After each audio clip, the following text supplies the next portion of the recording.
ఇది ఒక కొత్త వైరస్ కాదు, ఒక డిజిటల్ డిసీజ్. మీ పాకెట్లో ఫోన్ వైబ్రేట్ అయింది అని గట్టిగా అనిపిస్తుంది, కానీ తీసి చూస్తే అక్కడేమీ ఉండదు.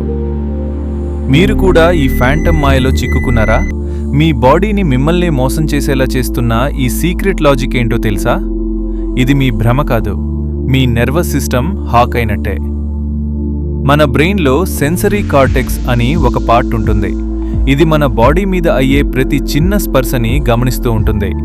మీరు నడుస్తున్నప్పుడు మీ బట్టలు స్కిన్కి తగిలినా, లేదా చిన్న స్కిన్ ఇరిటేషన్ జరిగినా వెంటనే మీ బ్రెయిన్ అలర్ట్ అయిపోతుంది. ప్రపంచంలో 90% మంది ఇప్పుడు టెక్నాలజీకి ఎంత అడిక్ట్ అయ్యారంటే బ్రెయిన్ ఆ స్పర్శని వెంటనే ఫోన్ వైబ్రేషన్ అని తప్పుగా ఫిక్స్ అయిపోతుంది. దీన్నే సైన్స్లో ఫ్యాంటమ్ వైబ్రేషన్ సిండ్రోమ్ అంటారు. అంటే మీ పాకెట్లో వైబ్రేషన్ రాలేదు, మీ బ్రెయిన్లో ఒక చిన్న ఎర్రర్ వచ్చిందన్నమాట. దీని నుండి తప్పించుకోవాలి అంటే వెంటనే డిజిటల్ డీటాక్స్ మొదలుపెట్టండి. మరి ఈ డిజిటల్ డిసీజ్ మిమ్మల్ని ఎప్పుడైనా భయపెట్టిందా? అయితే వెంటనే ఎస్ అని కామెంట్ చేయండి. ఇంకా ఇలాంటి ఇంట్రెస్టింగ్ లాజిక్స్ కోసం ఇప్పుడే సబ్స్క్రైబ్ చేయండి.